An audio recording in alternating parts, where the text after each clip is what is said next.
panel in.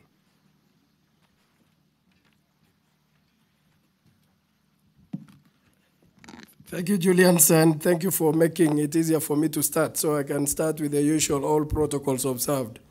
I just want to say,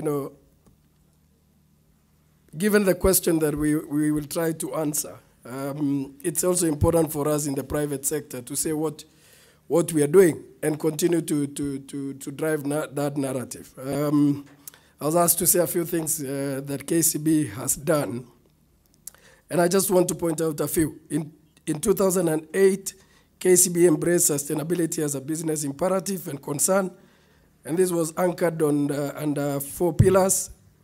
That's financial, economic, social, and environmental stability.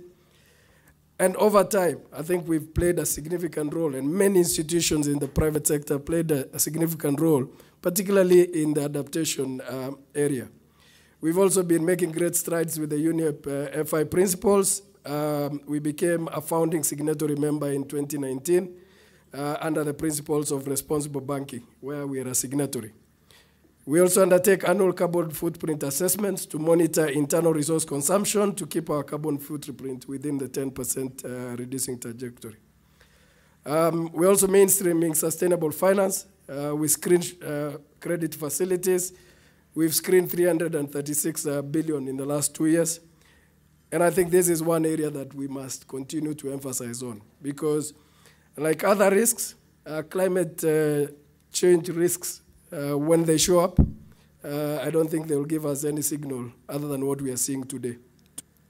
Again, and I'm glad the chairman of Kenya Bankers Association, John Gashora, is right here in the panel.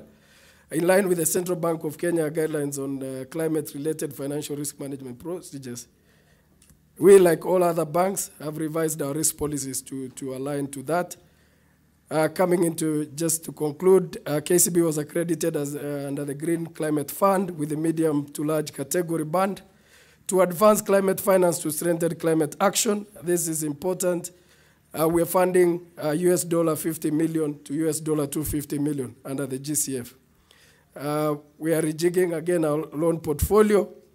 And most importantly, as Peter has mentioned, we recently signed up under the Africa Business Leaders Coalition.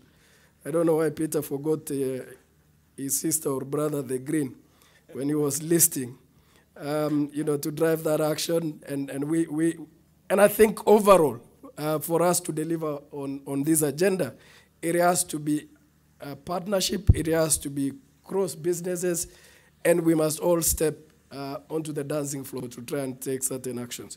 To close up, Julians, I think the most urgent and important thing for us to do is to get into actions away from the stories. Thank you. Thank you. Thank you so much.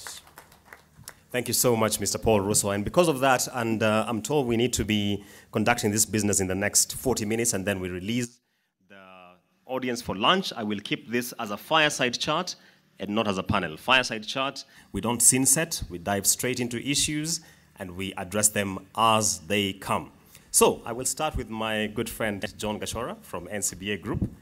The question has been asked that when we talk about the necessity, and the previous panel spoke to this, of crowding in private capital